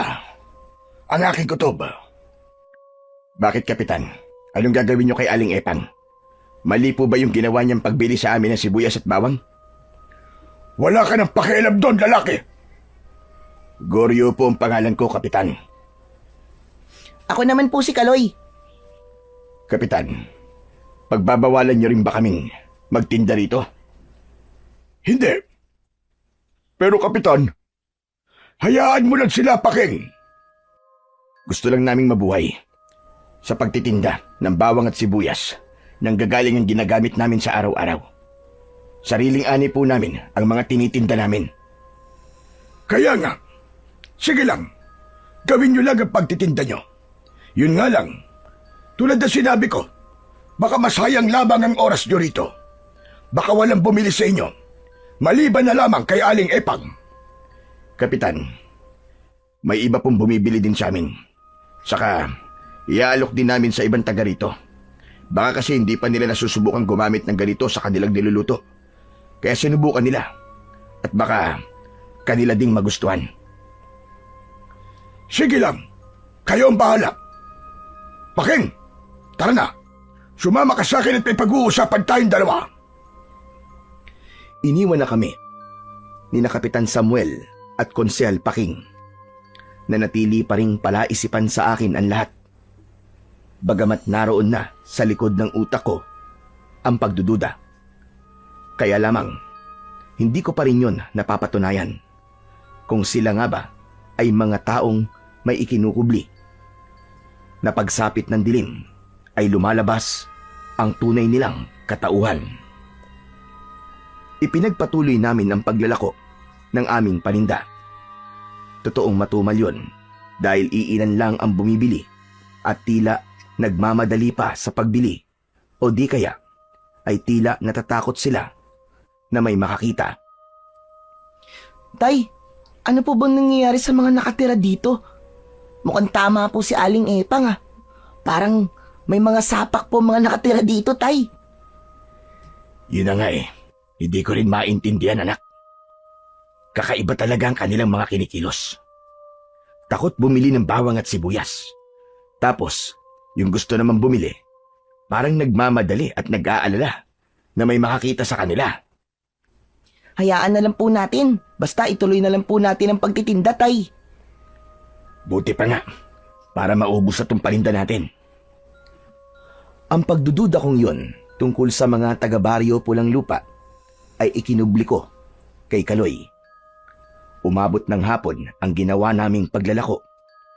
Tutuloy na sana kaming umuwi nang maalala ko na may nakalimutan kami sa bahay ni Aling Epang. Babalik po tayo kina Aling Epang, Tay. Oo, anak. Yung basang damit na inubad dating kagabi. Isinampay ko yun sa may kusina ni na Aling Epang. Nakalimutan kong kunin. Nakakahiya. Naku, oo nga po pala, Tay. Sige po, bumalik po tayo kina Aling Epang. Mabuti pa nga para makapagpaalam na rin tayo sa kanya bago tayo umuwi. Sinimulan nang itulak ni Kaloy ang kariton pabalik sa bahay ni Aling Epang. Ilang minuto rin ang ginawa naming paglalakad hanggang makabalik kami roon. Nang makarating kami, bukas ang bahay. Ibig sabihin, naroon sa loob ang matandang babae. Tuloy-tuloy akong pumasok. Naiwan sa labas si Kaloy. Ako na lang ang pumasok sa loob para kunin ang naiwang damit. Kaya lamang, walang tao sa loob. Samantalang nakabukas ang pinto. Wala yata si Aling Epang ah. Aling Epang? Aling Epang, siguryo ho ito. May nakalimutan lang ako. Aling Epang? Umakyat ako sa itaas ng bahay at nagbaka sakaling natutulog ito sa kanyang kwarto. Kaya lamang nakabukas din ang kwarto nito, subalit wala ding tao. Patuloy kong tinatawag ang pangalan ni Aling Epang, subalit walang sumasagot. Nakaramdam na ako ng kaba ng mga sandaling yun. Hanggang sa makita ko ang kanyang tsinelas. Yun ang tsinelas na suot niya. Kinabahan ako dahil imposibleng iwan niya ang kanyang tsinelas at umalis ng bahay nang hindi yun suot. Pumasok na rin ng bahay si Kaloy. Tay, Bakit po kanina niyo pa po tinatawag si Aling Epang? Anak, wala siya rito sa loob ng bahay niya Baka naman po umalis lang siya, may pinuntahan. Pero iniwan niyang nakabukas ang bahay, anak. Mukhang hindi ganun si Aling Epang na aalis siya na hindi isasara ang kanyang bahay. Saka tignan mo ang tsinelas niya. Andito sa may pintuan. Ibig sabihin, nandito dapat siya sa loob. Hala, oo nga po, no? Pero bakit ganun? Nasaan po kaya si Aling Epang? Naging panaya na ang kabog ng dibdib ko. Iba na talaga ang nararamdaman ko. Bigla kong naisip na baka may kumuha kay Aling Epang. Anak, wag na muna tayong bumalik sa atin. Ha? Bakit naman po, Tay? Dito muna tayo sa bahay ni Aling Epang. Hala, baka po magalit siya sa atin, hindi po tayo nagpaalam. Paano siya magagalit? Wala nga siya rito. Sa kaibang pakiramdam ko, Kaloy. Mukhang nasa panganib ang buhay niya. Ha? Ano po, Tay? Paano niyo pong nasabing nasa panganib po ang buhay ni Aling Epang? Kasi nga, nawawala siya eh. Kaya maaaring may kumuha sa kanya. Sino naman po ang kukuha kay Aling Epang? Yun ang dapat nating malaman, anak. Kailangan ni Aling Epang ang tulong natin. Dahil yun nga ang naging desisyon ko, ang wag na munang umuwi ng bahay. Kaya nanatili kami sa bahay ng matandang si Aling Epang. May ilang kapitbahay na tumitingin sa amin para makiusyoso. Kaya lumapit ako sa kanila. Pero nang lalapitan ko na sila para tanungin, ay lumalayo sila at ang iba ay pumapasok sa loob ng kanilang tahanan. Tila ayaw nilang magsalita kung meron man silang nalalaman. Anak ng teteng, oo. Ano ba klaseng mga tao to? Tatanungin ko lang kung may nakita sila na pumunta rito at bakit nawawala si Aling Epang. Pero umiiwas sila. Hindi ko maintindihan kung may kinatatakutan ba sila o ano eh. Inabot na muli kami ng gabi sa bahay ni Aling Epang. Pinakialaman ko na ang mga gamit ng matandang babae. Nagluto ko ng pagkain namin ni Kaloy. May mga stock ng pagkaing dilata si Aling Epang. Kaya yun na lang ang aming naging ulam ng gabing yun. Tay, kung di pa tayo uuwi, ano pong gagawin natin dito? Sabi ko nga sa'yo, kailangan nating malaman kung nasan si Aling Epang. Kung anong nangyari sa kanya. Pagkatapos naming kumain, ay pinaglatag ko na ng kanyang matutulugan si Kaloy. Humiga na ang anak ko para magpaantok. Samantalang ako naman ay hindi dalawin ng antok, kundi balisa ang isipan ko. Nag-aalala ko para kay Aling Epang. Mabuti siyang tao, kahit noon lang kami nagkakilala. Nagawa niya kaming tanggapin sa kanyang bahay at ipinaghanda pa ng pagkain. Kaya bilang ganti sa kanyang ipinakitang kabaitan, hindi ko rin siya maaaring pabayaan. Lalo na sa pagkakataong yun, naramdam kong nasa panganib siya. Habang balisa at nababahala kay Aling Epang, ay bigla kong naalala ang sinabi ni Kapitan Samuel sa kanyang konsehal. Bigla silang umalis at sinabi ng kapitan na meron daw silang kailangang puntahan. Kaya isang bagay ang biglang pumasok sa isip ko.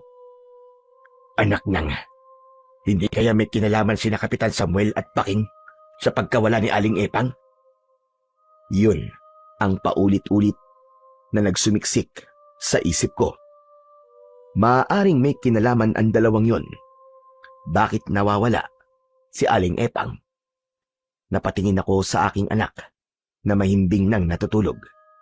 Sasamantalain ko ang pagkakataong yun na natutulog si Kaloy para sa aking pinaplano. Inuha ko ang bag na dala namin ni Kaloy. Sa loob ng bag ay may isang itim na supot na yari sa tela. Kinuha ko yun at binuksan. Doon nakalagay ang isang maliit na bote na may lamang maywagang pulbos. Maaari kong gamitin yun para magkaroon ako ng magagamit na sandata laban sa mga uri ng aswang. Andun din ang isang kutsilyo na yari sa pilak na pwedeng pumatay ng iba't ibang uri ng halimaw at kampon ng kadiliman. Ang pulbos naman na laman ng bote ay maaari kong iwisik sa mga bawang at sibuyas upang magkaroon ito ng pambihirang kapangyarihan laban sa mga aswang. Bigay sa akin ng kakaibang pulbos ng naging kaibigan kong engkantado na natulungan ko sa gubat. Siya rin ang nagturo sa akin ng tamang pagtatanim ng bawang at sibuyas upang matiyak na sagana ang aking aanihin. Ayon sa mga kwento, ay minsan lamang sa loob ng 20 taon kung magpakita ang engkantadong si Kakawate. May nagsasabing may mga pagkakataon daw na nagpapakita ito sa pamamagitan ng isang kulay puting hayop sa kagubatan. Subalit nang magpakita siya sa akin, ay nasa anyo siya ng isang tao. Maputi ang kanyang suot at ang kanyang kumikislap na buhok na tila ginto. Matagal-tagal na rin ang panahong yun na nakalipas mula nang makita ko si Kakawate at bigyan niya ako ng makapangyarihang pulbos na nasa loob ng isang maliit na bote. Minsan ko na rin nagamit ang taglay na bisa nito. Ang totoo ay hindi lang ang pagtitinda ng mga inani naming sibuyas at bawang ang tunay na dahilan ng pagtungo namin ni Kaloy sa baryo Pulang Lupa, kundi dahil nakarating din sa kaalaman ko na may kakaibang nilalang ang naroon at ginagawang pugad ang baryo. Hindi nga ako nagkamali dahil natiyak ko ang pagiging kakaiba ng mga taga-baryo Pulang Lupa. Takot sila sa bawang at sibuyas. Sa una ay baka nagkakamali lang ako ng hinala. Ngunit sa pagmamanman namin ni Kaloy ay natiyak kong mga kampon nga ng dilim ang marami na naninirahan doon. Subalit meron pa ring hindi nila kalahi, katulad na lamang ni Aling Epang. Kaya nga lang nalalagay sa panganib ang buhay niya ngayon dahil nawawala ito. Bagay na kailangan kong gawan ng paraan. Dapat kong malaman kung nasaan si Aling Epang at sinong kumuha sa kanya. Bagamat may hinala na ako kung sinong posibleng kumuha sa kanya, yun ang dapat kong matiyak. Iniwan ko ang natutulog kong anak sa bahay ni Aling Epang. Hindi ko na kailangang isama pa si Kaloy. Ikinabit ko na rin sa aking bewang ang patalim na pilak. Handa na ako para hanapin si Aling Epang. Lumabas na ako ng bahay. Inihanda ko ang sarili ko dahil anuman sandali ay posibleng may umatake sa akin. Tahimik ang gabi. Ang liwanag mula sa buwan ay hindi sapat upang ganap kong makita ang aking mga daraanan.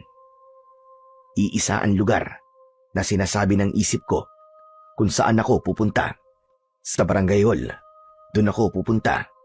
Magbabaka sakali akong naroon si Aling Epang at doon siya dinala ni Kapitan Samuel na siyang aking pinaghihinalaan.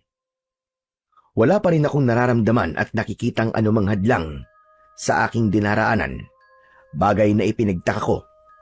Maya-maya pa, umalulong ang mga aso. Kapag may ganong kakaibang ingay ang mga aso, ay may nakikita itong kakatwa o hindi pangkaraniwan. Kaya naghanda ako. Ano man pwedeng mangyari sa gabing yon, ay hinding-hindi ako aatras. Ipinagpatuloy ko ang aking paglalakad. Hanggang sa bandang dulo ng aking daraanan ay may natanaw akong nakaharang sa aking daan. May kadiliman, kaya hindi ko masyadong mawari kung ano ang mga nakaharang na yon. Ipinagpatuloy ko ang paglalakad at ganoon na lamang ang aking pagkabigla nang makita ko na ang mga tao na nakaharang sa daraanan ko. Halos magkakadikit sila at magkakatabi. Madilim ang kanilang mga muka, namumula ang kanilang mga mata at matatalim ang tingin nila sa akin.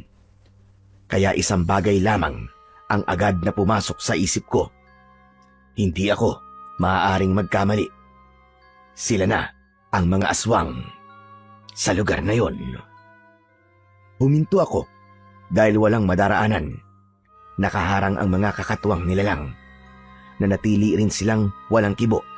Sa palagay ko, nakikiramdam din sila kagaya ko. Habang pinakikiramdaman ko ang mga nilalang na ang layo ay nasa 10 metro, inihanda ko na ang sarili ko. Hinawakan ko ang patalim na pilak. Kumuha na rin ako ng ilang piraso ng bawang at sibuyas sa aking belt bag at inilagay ko yon sa loob ng aking suot na pantalon. Halos sabay-sabay na sumigaw ang mga nilalang na nakaharang sa aking daraanan. Mahirap ipaliwanag ang kanilang sigaw dahil iba-iba yun, kaya lalong nakakarindi at masakit sa tenga. Kasabay ng kanilang mga sigaw ay ang pagbabago ng kanilang mga anyo. Iba-iba ang kanilang anyo. Magkakaiba sila ng uri ng aswang. May naging anyo ng gaya ng mabangis na hayop. Merong naging malaking ibon. Ang iba ay nagkaroon ng pakpak at merong tinubuan ng makakapal na balahibo at mga pangil.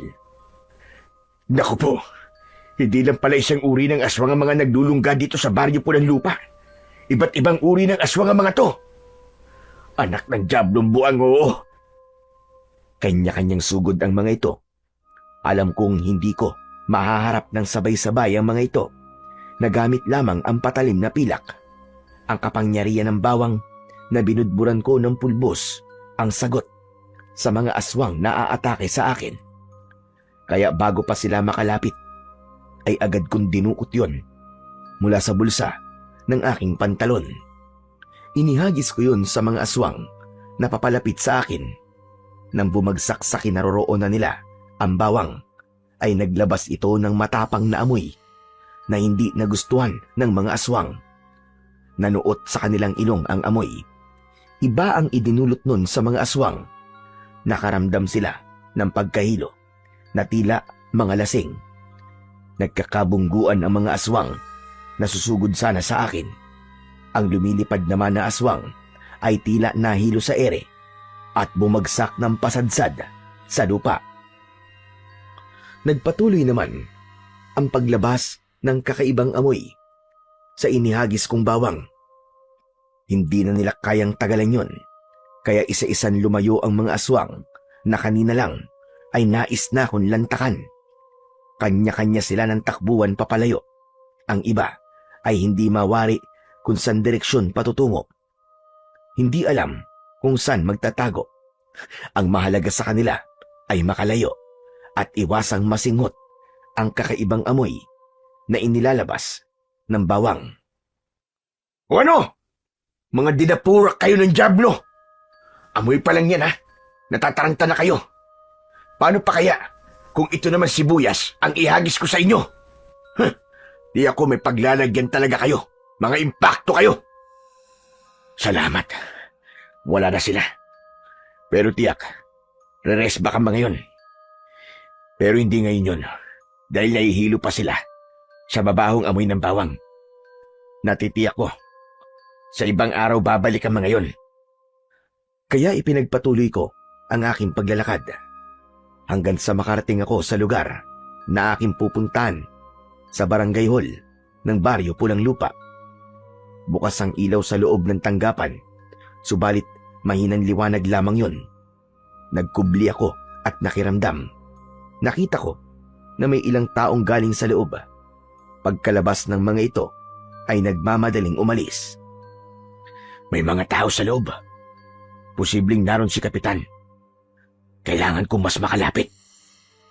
Nagpalinga-linga muna ako upang matiyak na walang makakakita sa akin.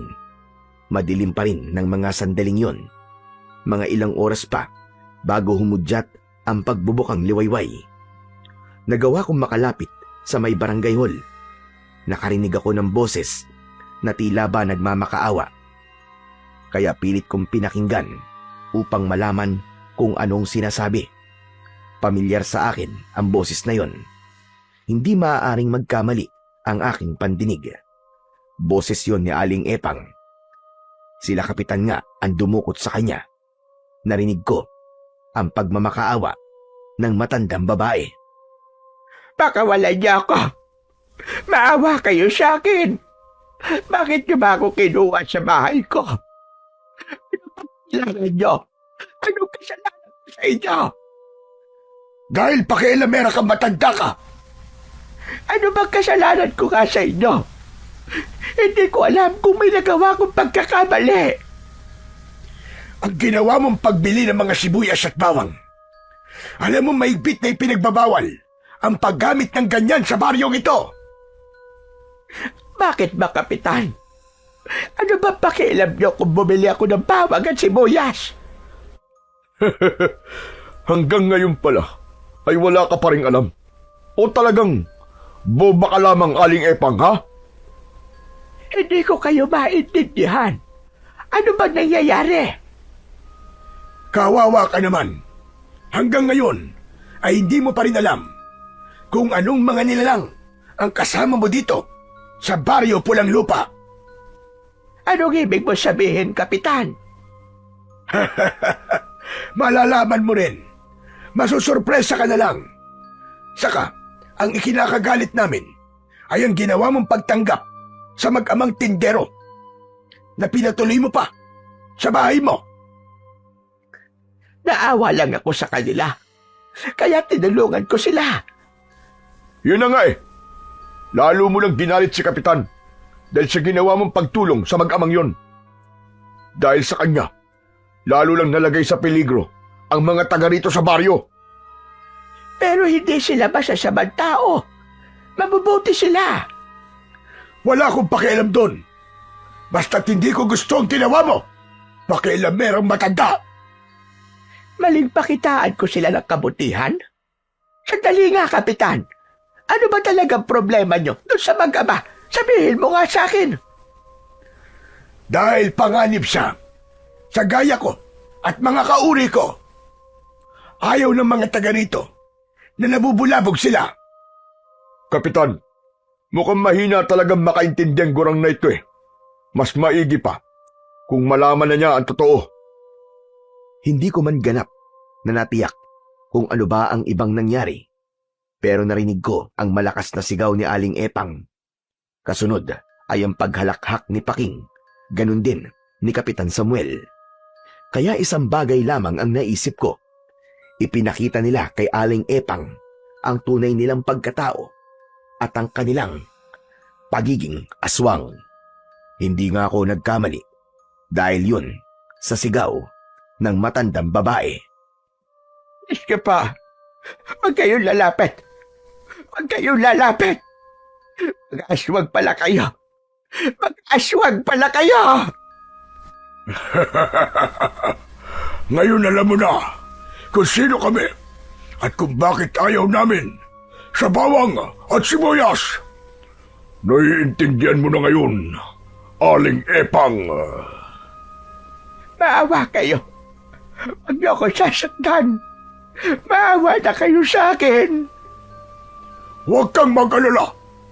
Hindi ka namin sasaktan. At walang masamang mangyayari sa'yo kung tutulungan mo kami. Patuloy akong nakinig sa nangyayaring pag-uusap sa loob. Gusto ko na sanang sumugod para harapin sina Kapitan Samuel at Konsyel Paking na parehong kampon ng kadiliman. Kaya lamang, nag-alala ko para kay Aling Epang. Baka kung ano ang gawin nila sa matandang babae. Naghintay pa ako ng susunod na mangyayari. Wala pa rin silang kaalam-alam na naririnig ko ang lahat ng mga pinag-uusapan nila. Hindi ako makapaniwala sa sunod kong narinig. Walang masamang mangyayari sa'yo kung susunod ka sa ibig naming mangyari. Ano yon? Ano yon, Kapitan? Ang mag-amang pinatuloy mo sa inyo. May sinabi sa akin ng mga alagad kong kanina lang ay nagpunta dito. Meron silang isinumbong sa akin. Hindi ko gusto yon. Kaya dapat siyang magbayad. Ano gusto niyong gawin ko? Kapalit ng kaligtasan ko. Makinig kang maigi, Aling Epang. At wag na wag kang sisira sa ating magiging kasunduan. Dahil kung hindi mo magugustuhan ang gagawin namin sa inyo. Malinaw sa akin at dinig na dinig ko ang mga sinabi ni Kapitan Samuel kay Aling Epang. Nang matapos ang pag-uusap na yon, ay nagmamadali na akong umalis. Alam ko na ang kanilang pinaplano. Dapat ko nang balikan ang anak ko sa bahay ni Aling Epang. Isa pa ay nagsisimula ng magbukang liwayway, kaya kailangan ko ring makabalik. Nang makarating ako sa bahay ni Aling Epang, ay natutulog pa rin si Kaloy. Naupo ako sa tabi niya. Saka naman siya nagising. Tay, ang aga niyo pong nagising ah. Oo anak. Nagsinungaling ako kay Kaloy dahil hindi niya dapat malaman na iniwan ko siya ng gabing lumipas. Tiyak marami siyang magiging tanong kapag nalaman niyang umalis ako ng bahay. Aalamin niya kung saan ako nagpunta at kung ano ang ginawa ko sa magdamag. Mas mainam na hindi niya na yun alam para hindi na magtanong ng kung ano-ano. Bumangon na si Kaloy at iniligpit ang pinagtulugan. Saka naman biglang dumating si Aling Epang. Tila pagod at puyat ang matandang babae. Kailangan kong magkunwari na wala akong alam.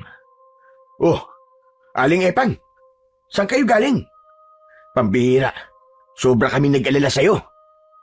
Oo nga po, Aling Epang. Hindi po namin alam kung saan po kayo hahanapin. Aling Epang, kumusta ho kayo? Ayos lang. Ayos lang ako, Goryo. Aling Epang, puyat ho ba kayo? Abay, parang wala ho kayong tulog ah. Para kayong pagod na pagod. Nangihina kayo eh. Pagod lang ako. Gusto ko munang magpahinga. O sige ho, maghahanda po muna ako ng pagkain natin. Ikaw na ang bahala. Doon muna ako sa kwarto ko. O siya, maiwan ko na kayo riyan. Halata ang pagod at pagkabahala sa itsura ni Aling Epang. Tuloy-tuloy na itong pumasok sa loob ng kanyang kwarto. Tay, parang may sakit po si Aling Epang, no? Baka talagang pagod lang siya, kaya matamlay. Pero, saan po kaya siya galing, Tay? Ayaw niya pong sabihin sa atin. Hayaan na lang muna natin siya, anak. Kung ayaw pa niyang sabihin sa atin, karapatan naman niya yun eh. O siya, doon muna ako sa kusina at maghahanda lang ako ng pagkain. Mamaya, pagkatapos ko magluto, saka na lang natin tawagin si Aling Epang. Sige po, Tay.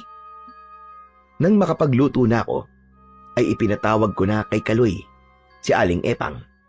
Pero hindi siya lumabas ng kanyang kwarto, kundi mas pinili na manatili na lang sa loob nun at magkulong.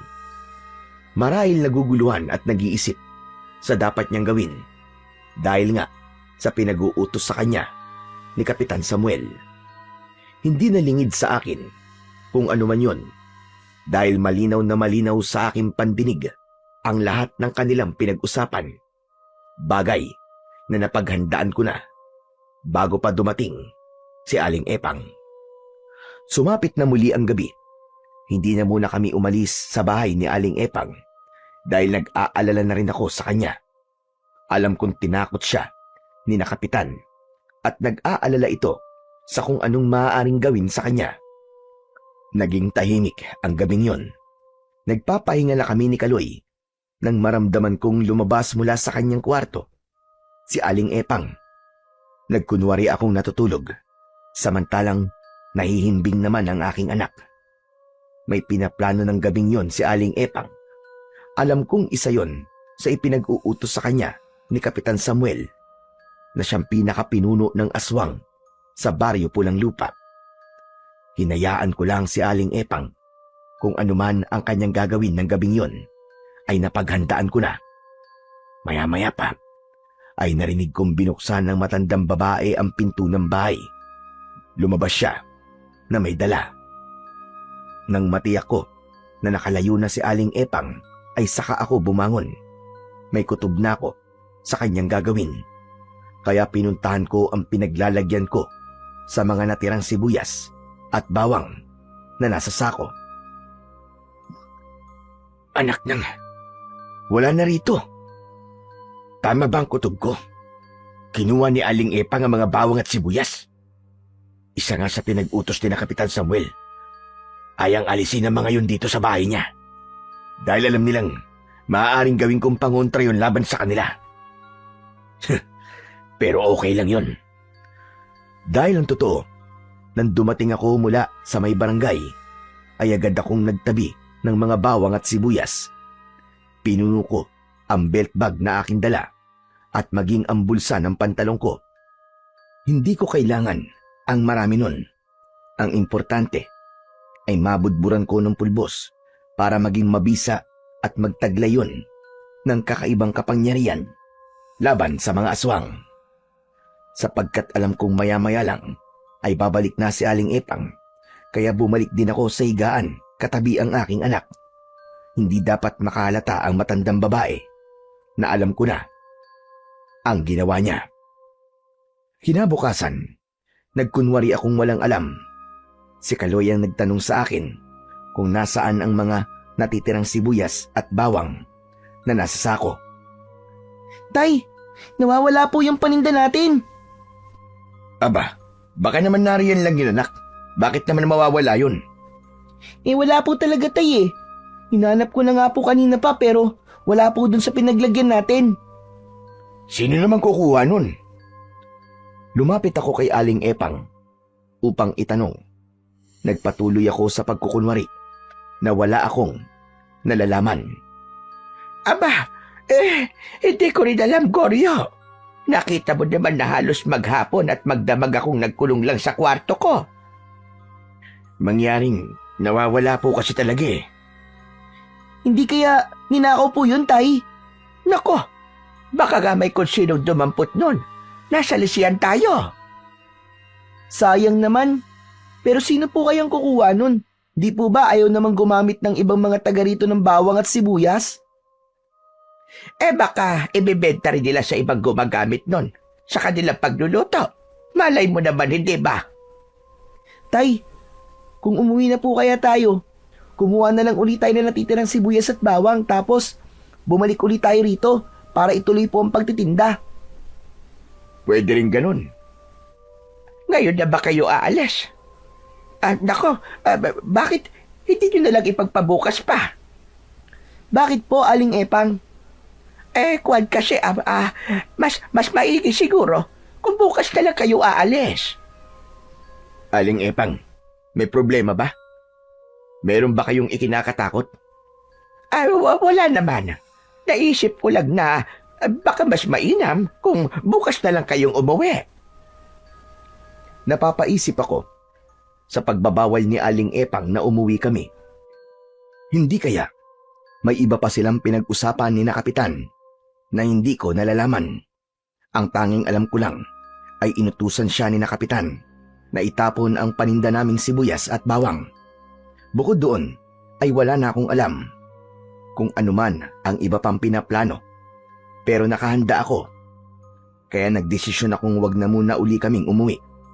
Pero sinubukan kong tanungin si Aling Epang. Nagbabaka sakali akong mapapaamin ko siya at sabihin sa akin ang tunay na dahilan. Aling Epang, baka may gusto ho kayong sabihin sa akin. Ano ka ba? Gustong sabihin. Wala naman, Goryo. Aling Epang, hindi niyo pa rin sinasabi sa akin kung ano nangyari sa inyo nang mawala kayo. Goryo, meron lang akong pinuntahan at hindi kagad nakabalik. Ganun lang yun, maniwala ka. Yun nga lang po ba ang dahilan, Aling Epang? Oo, Goryo. Bakit naman ako magsisinungaling sa iyo? Aling Epang, kung di kayo magsasabi ng totoo, baka hindi ko kayo matulungan. Ano bang ibig mo sabihin, Goryo? Alam kong may nag-uutos sa inyo at tinatakot kayo. Kwan, hindi ko alam ang sinasabi mo. Walang tumatakot sa akin. Ang totoo po, kaya hindi pa kami umuwi dahil gusto kong protektahan kayo. Ayoko mapahamak kayo, Aling Epang, dahil alam kong mabuti kayong tao. Pero kung matatakot kayong sabihin sa akin ang totoo, pare-parehong malalagay sa panganib ang buhay natin. Mukhang may nalalaman ka nga, Goryo. May ipinag-utos sa inyo sina Kapitan Samuel at Paking. Tama ba ako? Ano ka mo? Ako na lang ang tanging makatutulong sa inyo, Aling Epang. Dahil alam ko na rin ang totoo nilang pagkatao. Mga aswang sila. Alam mo na. Hindi makapaniwala si Aling Epang sa aking sinabi. Maging ang narinig kong pag-uusap nila nung nakaraang gabi. Kaya wala siyang maililihim sa akin. Maging ang pagkuha niya sa mga natitirang bawang at sibuyas ay sinabi ko na rin sa kanya. Kaya Aling Epang, hindi mo na kailangan magkaila pa. Kayo ang kumuha ng mga natitirang sibuyas at bawang. Pasensya ka na, Goryo. Saan niyo dinala yun? Itinapon ko sa may ilog. Pinaanod ko para hindi na mapakinabangan dahil yun ang inutos sa akin ni Kapitan. Naiintindihan kita, Aling Epang. Natakot sila sa mga sibuyas at bawang dahil maaaring gamitin ko yung pangontra laban sa kanilang mga aswang. Maging yung para sa pagluluto ko ay kasama ko na rin itinapon. Wala nang natira. Dahil natakot ka sa kanila. Sige, Aling Epang, magsabi pa kayo. Ano pang pinapagawa nila sa inyo na hindi ko nalalaman?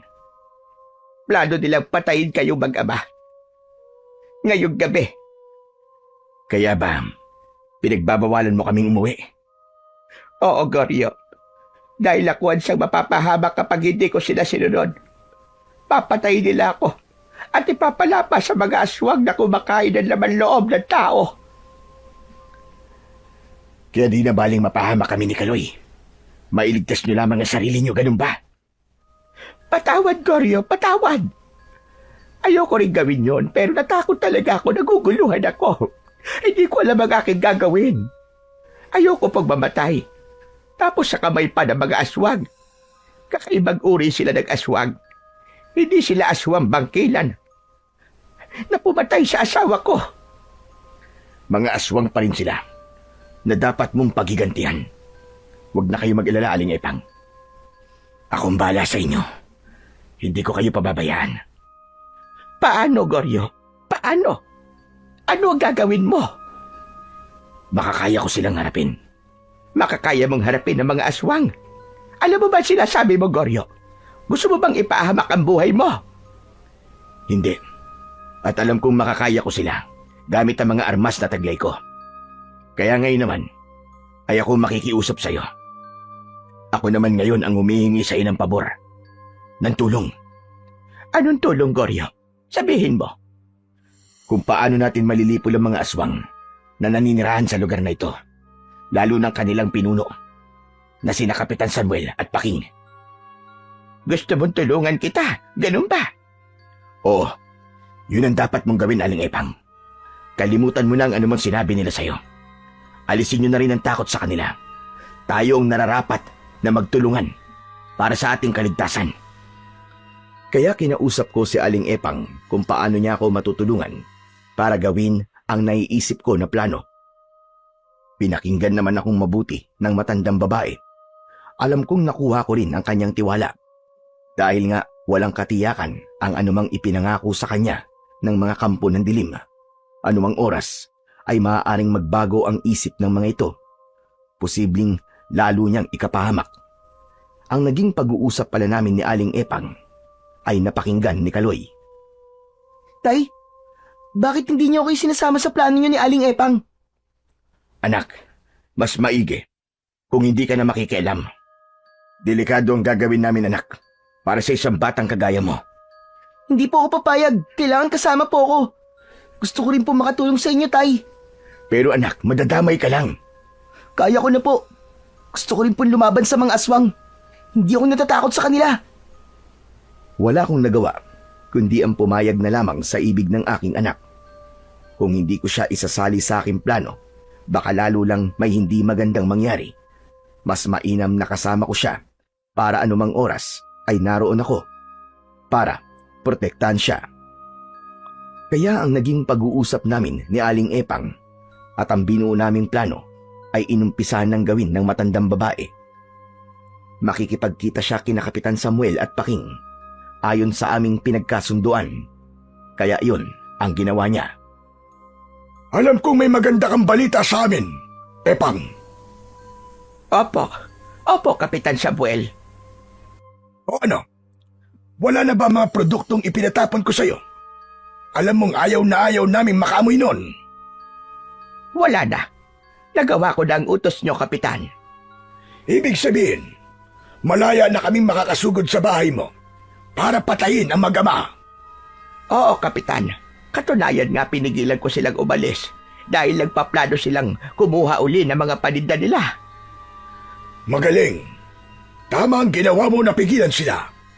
Kaya mamaya pagsapit ng hating gabi, iwan mo sila sa bahay mo. Kami na ang bahala sa mag-ama na yun. Ngayon ay makikita nila ang kanilang hinahanap na kamatayan.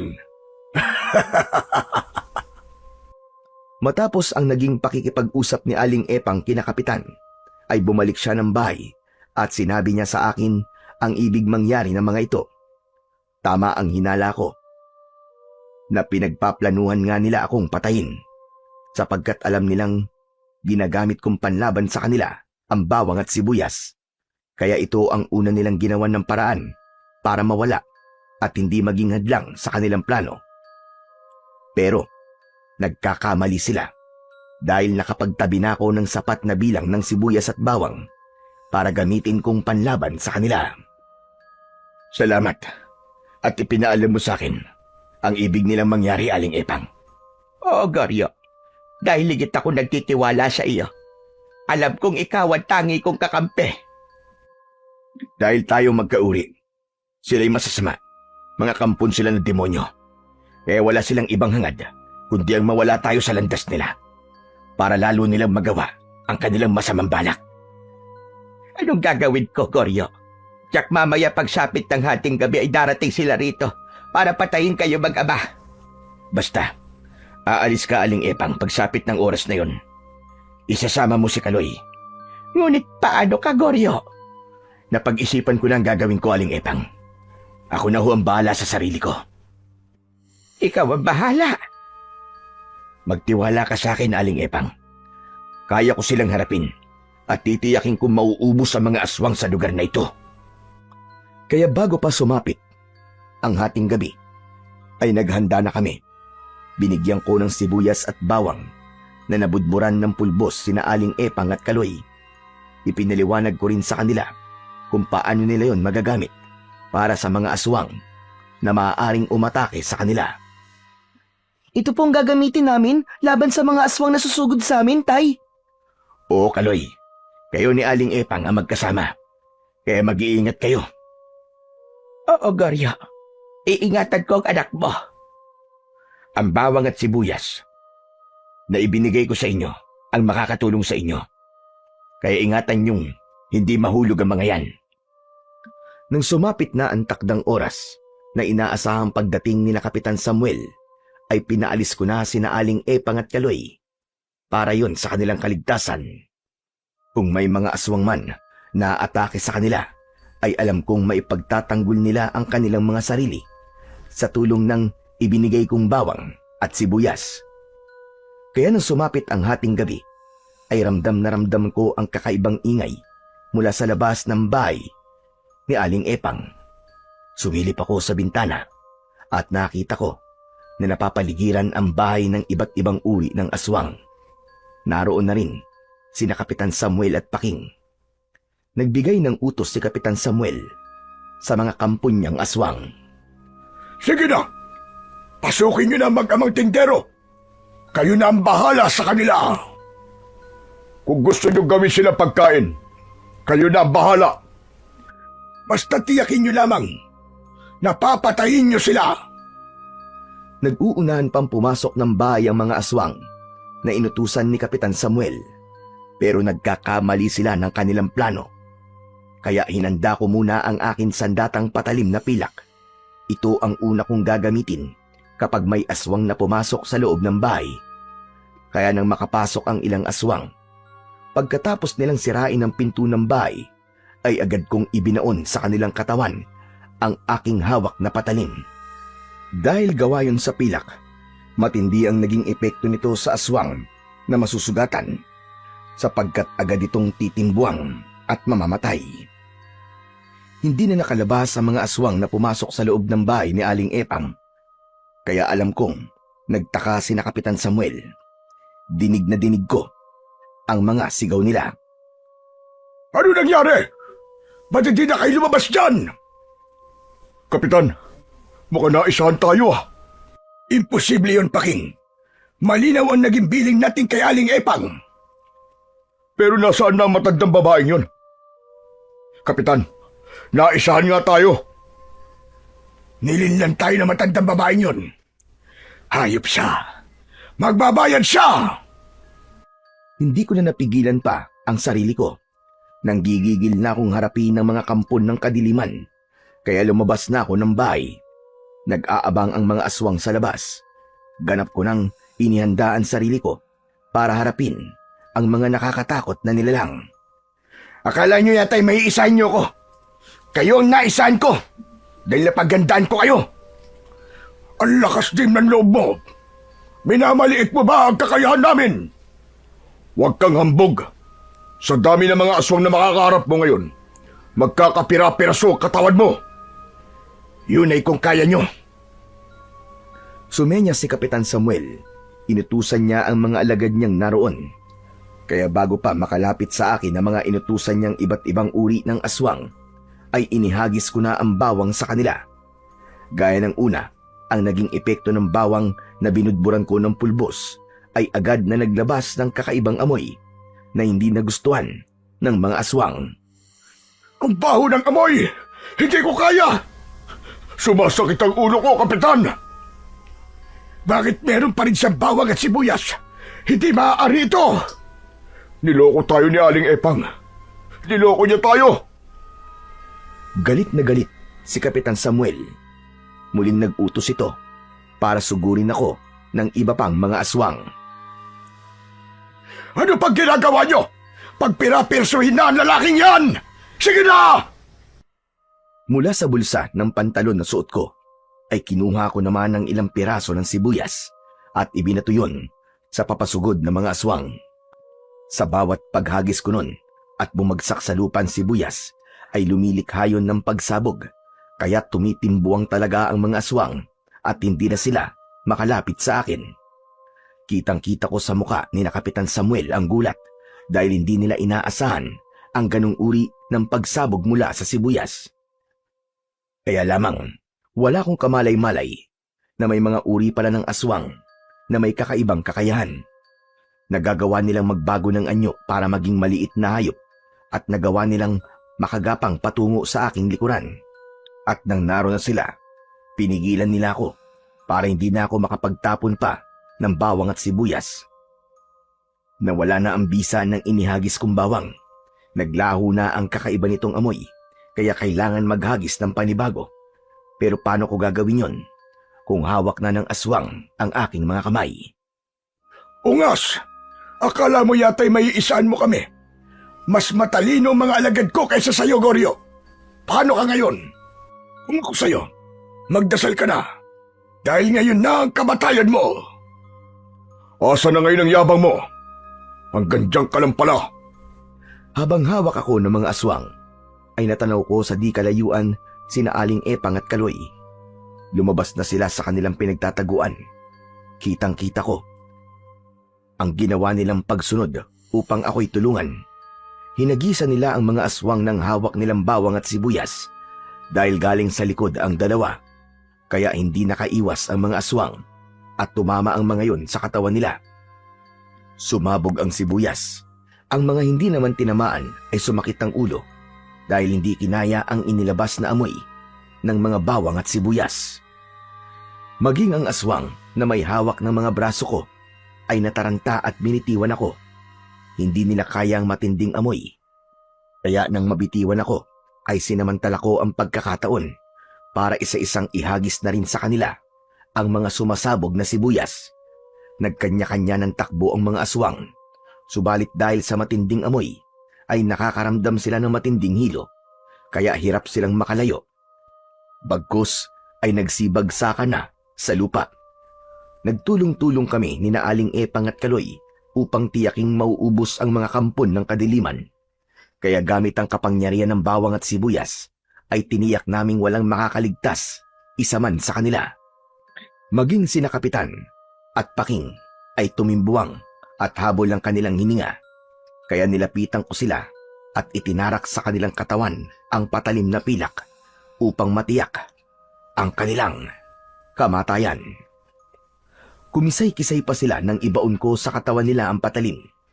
Nagpupumilit pa silang manlaban, pero wala na silang nagawa dahil nagpatuloy na sila sa panghihina hanggang sa tuluyan na silang malagutan ng hininga.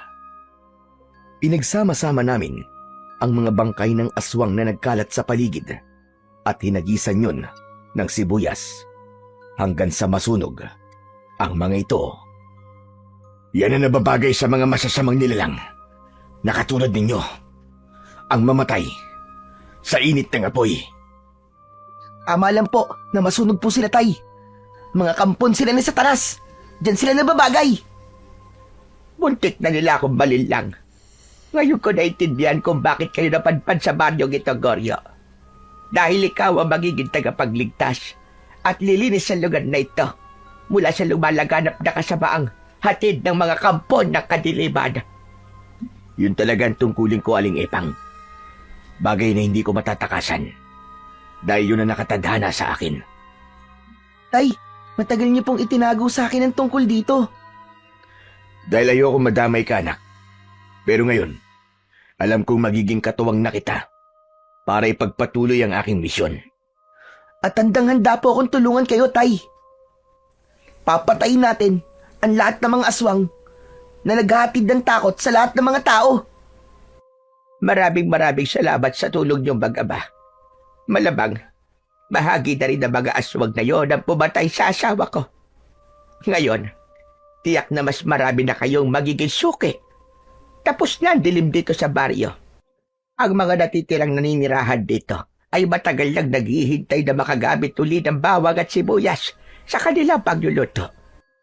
Dahil wala na ang mga taong nagbabawal at nananakot sa kanila. Siguro po, Aling Tepang. Hindi na kami magtitinda pa rito. Aba, bakit naman? Kung kailan darami na ang inyong suki, saka naman kayo hindi magtitinda. Dahil may ibang lugar ulit kaming kailangan puntahan. Pero mabibigyan din namin kayo ng bagong pagkakakitaan. Kami magdadala sa inyo ng mga sibuyas at bawang na ititinda. Aba, sige, magandang ideya yan, Koryo. Ako na lang ang magtitinda rito sa baryo Pulang Lupa ng mga sibuyas at bawang. Aba, binigyan niyo pa ako ng pagkakakitaan. At doon nagtatapos ang dilim at kasamaan sa baryo Pulang Lupa. Kaya babalik na ang kapayapaan at magiging malaya na ang mga naninirahan para minsan pa'y mapasarap ang kanilang mga lutuin dahil wala nang nagbabawal para gamitin ang mahalagang sangkap sa kanilang mga lulutuin. Ang bawang at sibuyas. Ang kadiliman at kasamaan ay hindi tumitigil upang tayo ay ninlangin. Lagi silang may paraan upang tayo'y ibulid sa kapahamakan. Subalit, huwag tayong papayag na tayo ay mapagtagumpayan. Tiwala sa may kapalang kailangan at tayo'y kanyang tutulungan.